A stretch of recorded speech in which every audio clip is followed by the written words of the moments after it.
ಸರ್ಕಾರವಷ್ಟೇ ಅಲ್ಲ, ಹಳ್ಳಿಗಳಲ್ಲೂ ಕಮಿಷನ್. ಸರ್ಕಾರದ ಕಾಮಗಾರಿಗಳಲ್ಲಿ ಕಮಿಷನ್ ಹೆಸರಲ್ಲಿ ಲೂಟಿ ಆಗ್ತಾ ಇದೆ. ಗ್ರಾಮೋದ್ಧಾರವನ್ನ ಕೈಬಿಟ್ಟು ಅಧಿಕಾರಿಗಳ ಉದ್ಧಾರ ಅಂತೂ ಗ್ಯಾರಂಟಿ ಆಗಿ ಹೋಗಿದೆ. ಸರ್ಕಾರ ಅಷ್ಟೇ ಅಲ್ಲ, ಹಳ್ಳಿಗಳಲ್ಲೂ ಕೂಡ ಕಮಿಷನ್ ಆರೋಪ ಕೇಳಿ ಬರ್ತಾ ಇದೆ. ಸರ್ಕಾರದ ಕಾಮಗಾರಿಗಳಲ್ಲಿ ಕಮಿಷನ್ ಹೆಸರಲ್ಲಿ ಲೂಟಿ ಆಗ್ತಾ ಇದೆ. ಗ್ರಾಮೋದ್ಧಾರವನ್ನ ಕೈಬಿಟ್ಟು ಅಧಿಕಾರಿಗಳ ಉದ್ಧಾರ ಮಾತ್ರ ಆಗ್ತಾ ಇದೆ. ನರೇಗಾ ಕಾಮಗಾರಿಯಲ್ಲಿ ಸರ್ಕಾರಿ ಅಧಿಕಾರಿಗಳು ಲೂಟಿ ಹೊಡಿತಾ ಇದ್ದಾರೆ. ಪಾವಗಡದ ಸಿಕ್ಕಿಪುರ ಗ್ರಾಮ ಪಂಚಾಯತ್ನಲ್ಲಿ ಈ ದುರಾಡಳಿತ ನಡೀತಾ ಇದೆ. ಅಶ್ವವೇಗ ನ್ಯೂಸ್ ಬಿಚ್ಚಿಡ್ತಾ ಇದೆ. ಪಂಚಾಯಿತಿ ಕಮಿಷನ್ ದಂಧೆಯ ಆಡಿಯೋ ಬಿಚ್ಚಿಡ್ತಾ ಇದೆ ಅಶ್ವವೇಗ ನ್ಯೂಸ್. ಕೇವಲ ಸರ್ಕಾರ ಅಷ್ಟೇ ಅಂತಲ್ಲ, ಬೇರೆ ಬೇರೆ ಇಲಾಖೆ ಅಂತಲ್ಲ, ಈಗ ಹಳ್ಳಿಗಳಲ್ಲೂ ನೋಡಿ ಕಮಿಷನ್.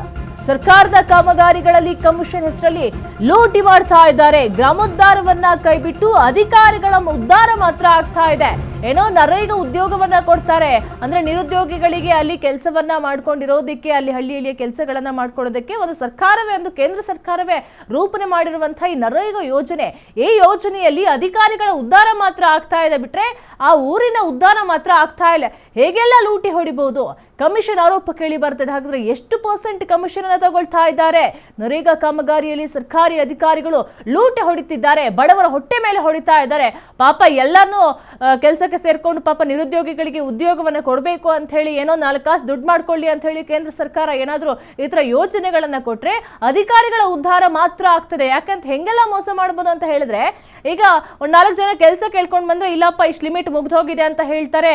ಅವ್ರಿಗೆ ಕೊಡ್ಬೇಕಾಗಿರುವಂತಹ 4 ಜನನ ಹಣನ ಇವರೇ 4%, 3%, 5% ಅಂತೇಳಿ ಹಂಚ್ಕೊಂಡು ಪಾಪ ನಿರುದ್ಯೋಗಿಗಳಿಗೆ ಉದ್ಯೋಗನ ಇಲ್ಲದೆ ಇರುವಂತಹ ರೀತಿ ಮಾಡ್ತಾ ಇದ್ದಾರೆ. ಇನ್ನೂ ಒಂದು ರೀತಿಯಲ್ಲಿ ಯಾಮರ್ಸ್ಬಹುದು. ಅವರಿಗೊಂದು 1000 ರೂಪಾಯಿ ಕೊಡೋದಿದ್ರೆ 500 ರೂಪಾಯಿನ ಕೊಟ್ಬಿಟ್ಟು ಇನ್ನು 500 ರೂಪಾಯಿಯಲ್ಲಿ ಅವರು ಶೇರ್ ಹಾಕೊಳ್ಳುವಂಥದ್ದು ಕೂಡ ಇರುತ್ತೆ. ಇನ್ನು 500 ರೂಪಾಯಿಯಲ್ಲಿ ಒಂದು 1000 ರೂಪಾಯಿಲೂ ಕೂಡ ಒಂದು 4-5 ಜನಕ್ಕೆ ಹಂಚ್ಕೊಂಡ್ರೆ ಎಷ್ಟು ದುಡ್ಡಾಯ್ತು ಅವರಿಗೆ.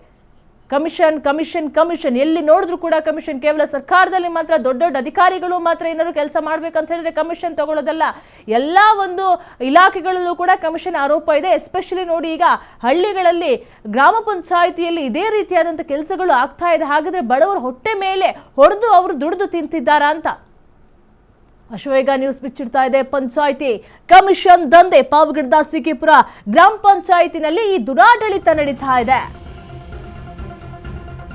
ನರೇಗಾ ಮೆಟೀರಿಯಲ್ ಬಿಲ್ನಲ್ಲಿ ಅಧಿಕಾರಿಗಳ ಪಾಲು ಕೇಳಿ ಬರ್ತಾ ಇದೆ.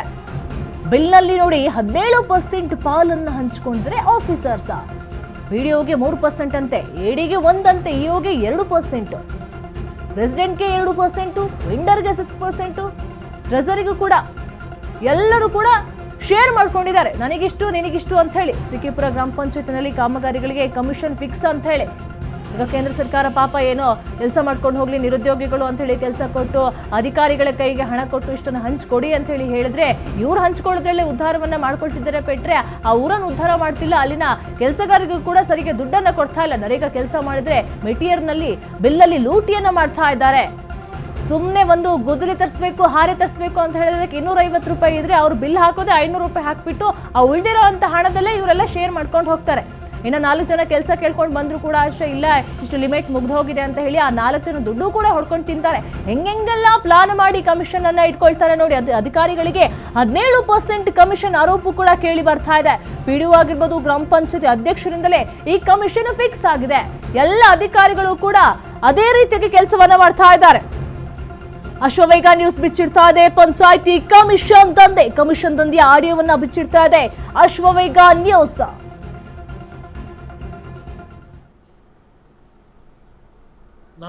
ಇವರು ಈರಣ್ಣ ಹೇಳ್ತದೆ ಏನು ಗೊತ್ತಾ? PDO 3, AD 1, EOಗೆ 2, ಇಂಜಿನಿಯರ್ಗೆ 2. ಏನಕ್ಕೆ ಹೇಳ್ರಿ? ಹೇಳಿ ಫಸ್ಟ್ ಹೇಳಿರು. ಕಕ್ತೀಯ? ಇಂಜಿನಿಯರ್ 2, ಪ್ರೆಸಿಡೆಂಟ್ 2, ವೆಂಡರ್ 6, ಟ್ರೆಸರಿ 1 ಅಂತ 17%, 17% ಹೇಳಿದ್ದಾರೆ. ಈಗ ಆಫೀಸು ಇಲ್ಲ, TP ಇಲ್ಲ,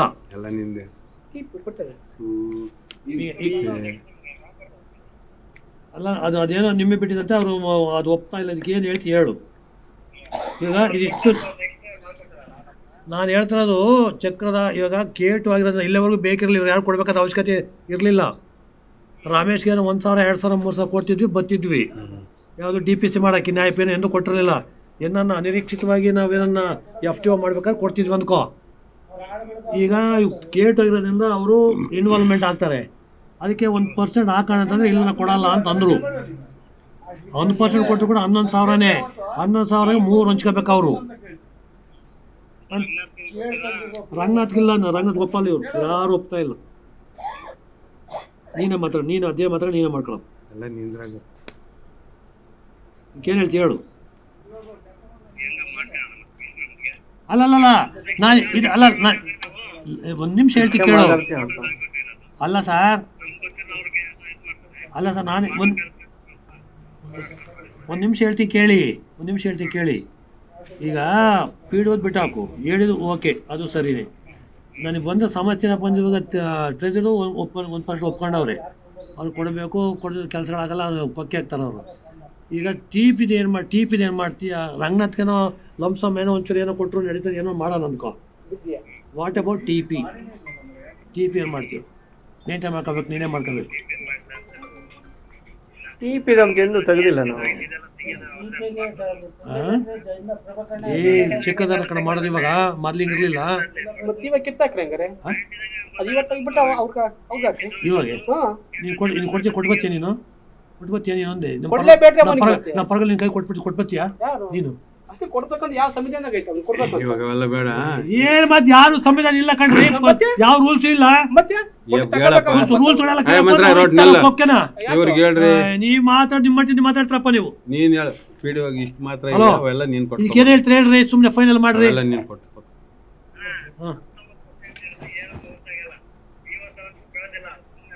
ರಾಯಲ್ಟಿ ನೀನೇ ಕಟ್ಕೊಂತೇನಪ್ಪ?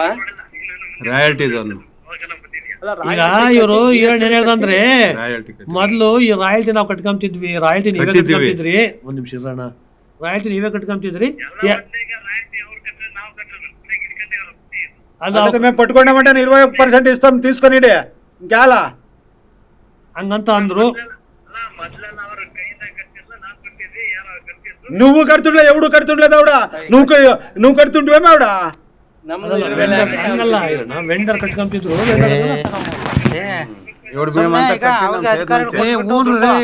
ಅವತ್ತು ಅವರೇ ಕಟ್ಕೊಂಬರು ತಕೊಂಬರು. ಇವರು ಈರಣ್ಣ ಹೇಳ್ತದೆ ಏನ್ ಗೊತ್ತಾ? PDO 3, AD 1, EOಗೆ 2, ಇಂಜಿನಿಯರ್ಗೆ 2.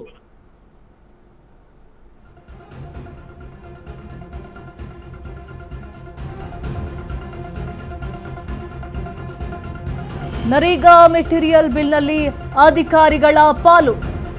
ಬಿಲ್ನಲ್ಲಿ 17% ಪಾಲನ್ನ ಹಂಚಿಕೊಂಡಿದ್ದಾರೆ ಅಲ್ಲಿನ ಆಫೀಸರ್ಸ್.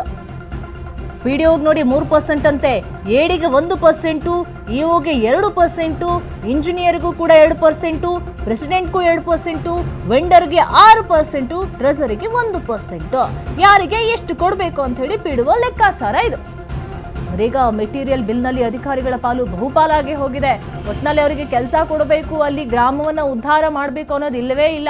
ಒಟ್ನಲ್ಲಿ ನಾವು ಹೆಂಗೆ ಉದ್ಧಾರ ಆಗಬೇಕು, ಬೇರೆಯವ್ರ ಹೊಟ್ಟೆ ಮೇಲೆ ಕಲ್ಲು ಹಾಕಿ, ಬೇರೆಯವ್ರ ಹೊಟ್ಟೆ ಮೇಲೆ ತಣ್ಣೀರ್ ಬಟ್ಟೆ ಎರಚ್ಬಿಟ್ಟು ನಾವ್ ಹೆಂಗೆ ಉದ್ಧಾರ ಆಗ್ಬೇಕು ಅಂತ ಹೇಳಿ ನೋಡ್ಕೊಳ್ತಾ ಇದ್ದಾರೆ. ಅಲ್ಲಿ ನೋಡಿ, ಸಣ್ಣ ಚಿತ್ತಪ್ಪ ಗ್ರಾಮ ಪಂಚಾಯತ್ ಅಧ್ಯಕ್ಷ ಪತಿಯಂತೆ, ಅಲ್ಲಿ ಅಧ್ಯಕ್ಷ ಪತಿಗಳದೇ ದರ್ಬಾರ್ ಆಗಿ ಹೋಗಿದೆ. ಯಾರು ಮನೇಲಿ ಗ್ರಾಮ ಪಂಚಾಯತ್ ಅಧ್ಯಕ್ಷರು ಸದಸ್ಯರು ಇದೆ, ಅವ್ರ ಮನೆಯವ್ರ ದರ್ಬಾರ ಹೆಚ್ಚಾಗಿ ಹೋಗುತ್ತೆ. ರಂಗಸ್ವಾಮಿ ಅಂತ PDO ಚೆನ್ನಾಗಿ ಮುಖ ಪ್ರದರ್ಶನವಾಗ್ತಾ ಇದೆ, ಎಲ್ಲರೂ ಕೂಡ ಕಣ್ ತುಂಬಿಕೊಳ್ಬೋದು. ನೋಡಿ, ವೆಂಡರ್ಗೂ ಕೂಡ 6% ಅಂತೆ. PDO ಎಲ್ಲರೂ ಸೇರಿದಂತೆ, ಅಧ್ಯಕ್ಷರು ಸೇರಿದಂತೆ ಕೂಡ ADಗೂ 1%, EOಗೂ 2%, ಇಂಜಿನಿಯರ್ಗೂ 2%, ಎಲ್ಲ ಕೂಡ ಹಂಚಿ ಒಂದು ನಮಗೆ ಹೆಂಗ್ ಉದ್ಧಾರ ಆಗಬೇಕು ಅಂತೇಳಿ ನೋಡ್ತಾರೆ. ಬಿಟ್ಟರೆ ಗ್ರಾಮವನ್ನು ಹೆಂಗೆ ಉದ್ಧಾರ ಮಾಡಬೇಕು, ಕೆಲಸ ಕೇಳ್ಕೊಂಡು ಬಂದವರಿಗೆ ಕೆಲಸ ಕೊಡಬೇಕು, ಎಷ್ಟು ಕೆಲಸ ಮಾಡಬೇಕು ಅನ್ನೋದೇನಿಲ್ಲ. ಒಂದು ಏನಾದರೂ ಹಾರೆ ಗುದ್ದಲಿನ ತಂದರು ಅಂತ ಹೇಳಿದ್ರು ಕೂಡ ಅಲ್ಲಿಗೆ 300 ರೂಪಾಯಿ ಇದ್ರು ಕೂಡ ಅಲ್ಲಿ 400 ರೂಪಾಯಿ 500 ರೂಪಾಯಿ ಬಿಲ್ ಹಾಕಿ ಅದರಲ್ಲೂ ಕೂಡ ಹೊಡ್ಕೊಂಡು ತಿಂತಾರೆ. ಹೆಂಗೆಲ್ಲ ಹೊಡ್ಕೊಂಡು ತಿಂದರೂ ಸಾಲೋದಿಲ್ಲ. ಈ ವರ್ಷಕ್ಕೆ ಒಂದು ಬಾರಿ ಈ ನರೇಗಾ ಉದ್ಯೋಗ ಅಂಥೇಳಿ ಮಾಡ್ತಾರೆ. ಊರ ಕಡೆ ಎಲ್ಲ ಉದ್ಯೋಗ ಖಾತ್ರಿ ಅಂಥೇಳಿ ಯೋಜನೆ ಅಂಥೇಳಿ ಕೂಡ ಕರೀತಾರೆ. ಆ ಉದ್ಯೋಗ ಖಾತ್ರಿ, ಆ ನರೇಗಾ ಯೋಜನೆ ಏನಿದೆ ಅದನ್ನು ಬರೋದಕ್ಕಂತೇಳಿ ಈ ಗ್ರಾಮ ಪಂಚಾಯತಿಯವರು ಸದಸ್ಯರು ಎಲ್ಲರೂ ಕೂಡ ಕಾಯ್ತಾ ಇರ್ತಾರೆ. ಹೆಂಗೆ ಅದರಲ್ಲಿ ದುಡ್ಡು ಮಾಡ್ಕೊಂಡು ತಿನ್ಬೋದು. ಇನ್ಯಾವುದಾದ್ರೂ ಕೇಂದ್ರ ಸರ್ಕಾರ, ರಾಜ್ಯ ಸರ್ಕಾರ ಹೊಸ ಯೋಜನೆಯನ್ನು ತರಿಸಿದ್ರೆ ಈ ನಿರುದ್ಯೋಗಿಗಳಿಗಂತ ಹೇಳಿದ್ರೆ ಅಲ್ಲಿ ಹೆಂಗೆ ಹೊಡ್ಕೊಂಡು ತಿನ್ಬೋದು ಅಂಥೇಳಿ ಕೂಡ ಯೋಚನೆ ಮಾಡ್ಕೊಂಡಿರ್ತಾರೆ. ಎಲ್ಲರ ಮುಖ ಕೂಡ ತೋರಿಸ್ತಾ ಇದ್ದೇವೆ. ಯಾರಿಗೆ ಎಷ್ಟು ಕೊಡಬೇಕು ಅಂತೇಳಿ PDO ಲೆಕ್ಕಾಚಾರವನ್ನು ಹಾಕಿರುವಂಥದ್ದು ಆಡಿಯೋ ಕೂಡ ವೈರಲ್ ಆಗಿದೆ. ಪ್ರೆಸಿಡೆಂಟ್ಗೆ 2% ಅಂತೆ. ನರೇಗಾ ಮೆಟೀರಿಯಲ್ ಬಿಲ್ನಲ್ಲಿ ಅಧಿಕಾರಿಗಳ ಪಾಲು ಬಹುಪಾಲಾಗಿ ಹೋಗಿದೆ. ಕೇವಲ ಸರ್ಕಾರದ ಅಧಿಕಾರಿಗಳಲ್ಲಿ ಮಾತ್ರ, ಸರ್ಕಾರಿ ಕಚೇರಿಗಳಲ್ಲಿ ಮಾತ್ರ ಇಂಥ ಅವ್ಯವಸ್ಥೆ ಕಂಡು ಬರಲ್ಲ.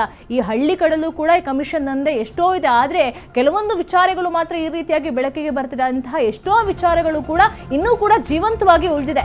ಸಿಕೆಪುರದಲ್ಲಿ ಗ್ರಾಮ ಪಂಚಾಯತಿ ಅಧ್ಯಕ್ಷೆ ಪತಿಯದ್ದೇ ದರ್ಬಾರ್ ಅಂತೆ. ಹೆಸರಿಗೆ ಮಾತ್ರ ಅಲ್ಲಿ ಅಧ್ಯಕ್ಷೆ ಸಣ್ಣ ಬೊಮ್ಮಕ್ಕ. ಸಿಕೆಪುರದಲ್ಲಿ ಕಂಪ್ಲೀಟ್ ಆಡಳಿತ ನೋಡ್ಕೊಳ್ಳೋದು ಅವರ ಪತಿ.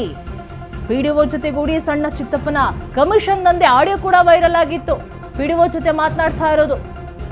ಅಲ್ಲಿ ಅಧ್ಯಕ್ಷೆ ಕೇವಲ ಹೆಸರಿಗೆ ಮಾತ್ರ ಅಧ್ಯಕ್ಷೆ. ಎಲ್ಲೆಲ್ಲಿ ಏನೇನು ಮಾಡಬೇಕು, ನೀವು ಹೆಂಗೆ ದುಡ್ಡು ಹೊಡ್ಕೊಂಡು ತಿನ್ಬೇಕು, ಬೇರೆಯವ್ರ ಹತ್ರ ಹೆಂಗೆ ವಸೂಲಿ ಮಾಡ್ಕೊಳ್ಬೇಕು ಅಂತ ಎಲ್ಲಾನು ತಲೆಗೆ ತುಂಬಿಸೋದು ಮಾತ್ರ ಆ ಅಧ್ಯಕ್ಷೆಯ ಗಂಡ ಮಾತ್ರ. ಅಲ್ಲಿ ಸೈನ್ ಬೀಳೋದು ಸಹಿ ಬೀಳೋದು ಮಾತ್ರ ಅಧ್ಯಕ್ಷದು ಮಾತ್ರ. ಮತ್ತೆ ನಿರ್ಧಾರ ಎಲ್ಲೂ ಕೂಡ ಅವರ ಗಂಡಂದ್ರೆ ತಗೊಳ್ತಾರೆ ಅಂತ ಹೇಳಿದ್ಮೇಲೆ ಅಧ್ಯಕ್ಷ ಅಂತ ಹೇಳಿ ಯಾಕೆ ಕೂರಿಸಬೇಕು? ಸಿಕೆಪುರದಲ್ಲಿ ಗ್ರಾಮ ಪಂಚಾಯತಿ ಅಧ್ಯಕ್ಷೆಯ ಪತಿಯದ್ದೇ ದರ್ಬಾರ್ ಆಗಿ ಹೋಗಿದೆ. ಸಿಕೆಪುರದಲ್ಲಿ ಕಂಪ್ಲೀಟ್ ಆಡಳಿತ ನೋಡ್ಕೊಳ್ಳೋದು ಸಣ್ಣ ಚಿತ್ತಪ್ಪ. ಅವ್ರ ಹೆಸರಿಗೆ ಮಾತ್ರ ಅಧ್ಯಕ್ಷೆ, ನಾಮಕಾವಸ್ಥೆಗೆ ಮಾತ್ರ ಅಧ್ಯಕ್ಷೆ. ಅಲ್ಲಿ ಸಹಿ ಬೀಳೋದು, ಏನೋ ಒಂದು ಕೆಲಸಗಳಾಗಬೇಕು ಅಂತ ಹೇಳಿದ್ರು ಕೂಡ ಅವರ ಪತಿಯನ್ನ ಕೇಳ್ಕೊಂಡು ಬರಬೇಕು. ಪತಿಯೊಂದು ಏನ್ ನಿರ್ಧಾರವನ್ನು ತೆಗೆದುಕೊಳ್ತಾರೆ ಅದಕ್ಕೆ ಅವರ ಪತ್ನಿ ಸಹಿ ಅಂತ ಹೇಳ್ತಾರೆ. ಸಹಿ ಮಾತ್ರ ಅಲ್ಲಿ ಪತ್ನಿದಿರುತ್ತೆ. ಆದ್ರೆ ಕಂಪ್ಲೀಟ್ ಆಗಿ ಕೆಲಸವನ್ನ ನೋಡ್ಕೊಳ್ಳೋದು, ಯಾರ ಹೊಟ್ಟೆ ಮೇಲೆ ಹೆಂಗ್ ಹೊಡೆದು ದುಡ್ಡು ಮಾಡ್ಕೊಳ್ಬೇಕು, ಯಾರಿಂದ ಹೆಂಗ್ ವಸೂಲಿ ಮಾಡ್ಕೊಳ್ಬೇಕು, ಎಲ್ಲವನ್ನು ಕೂಡ ನಿರ್ಧಾರ ಮಾಡೋದು ಸಣ್ಣ ಚಿತ್ತಪ್ಪ ಅಂತೆ ಗ್ರಾಮ ಪಂಚಾಯತಿ ಅಧ್ಯಕ್ಷೆಯ ಪತಿ. ಅವನನ್ನೇ ಅಧ್ಯಕ್ಷರಾಗಿ ಮಾಡಬಹುದಿತ್ತಲ್ಲ, ಮತ್ತೆ ಯಾಕೆ ಅವರನ್ನ ಪತ್ನಿಯನ್ನ ತಂದು ಕೂರಿಸ್ತಾರೆ? ಇಂಜಿನಿಯರ್ 2% ಅಂತೆ, PDOಗೂ ಕೂಡ 3%, ಏಡಿಗೆ 1%, ಎಲ್ಲ ಹಂಚ್ಕೊಂಡಿದ್ದಾರೆ. ನನಗೆ ನಿನಗೆ 2, ಅಲ್ಲಿ ಯಾರ್ಯಾರಿಗೆ ಹೆಂಗೆ ತಗೊಂಡೋಗಿ ಕೊಡಬೇಕು ಅನ್ನೋದು ಕೂಡ ಆಡಿಯೋದಲ್ಲಿ ವೈರಲ್ ಆಗ್ತಾ ಇತ್ತು. ಸದಸ್ಯರನ್ನ ಗದರಿಸಿ ಕೂರಿಸಿ ಕಮಿಷನನ್ನ ಹಂಚ್ತಿದ್ದಂತೆ ಸಣ್ಣ ಚಿತ್ತಪ್ಪ.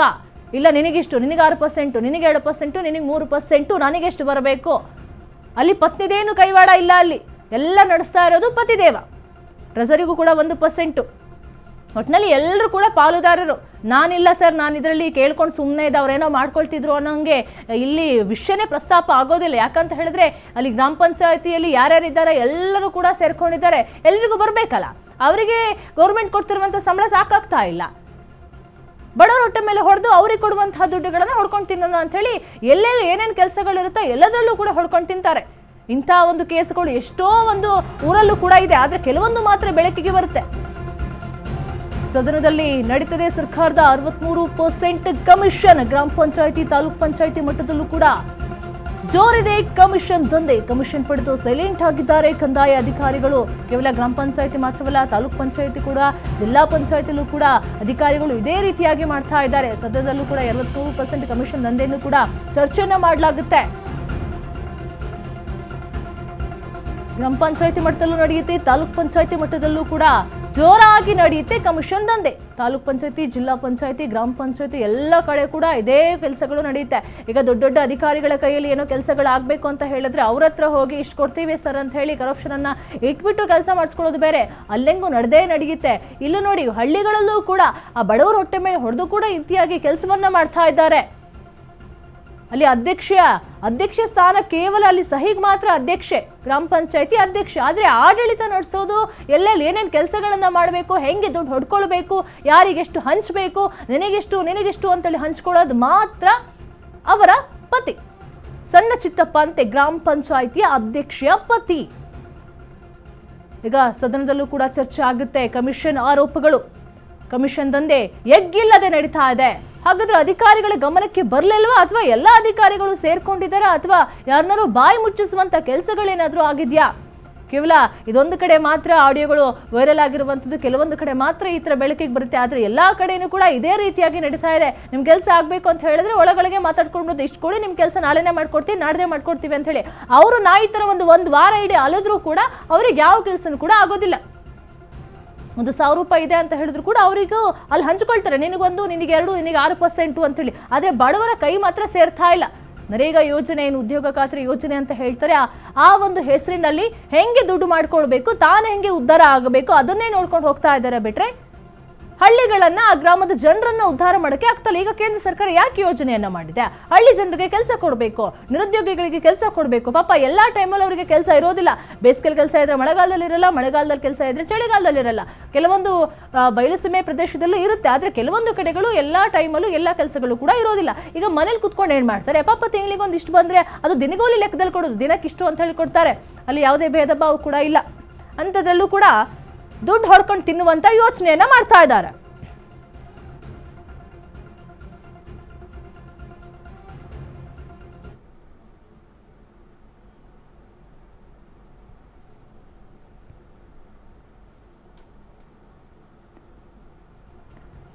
ಅಶ್ವವೇಗ ನ್ಯೂಸ್ ಬಿತ್ತರಿಸ್ತಾ ಇದೆ. ಈ ಮಹಾದಂಧೆ ಇದು ಇಲ್ಲಿಗೆ ಸುಮ್ಮನೆ ಇರೋದಿಲ್ಲ.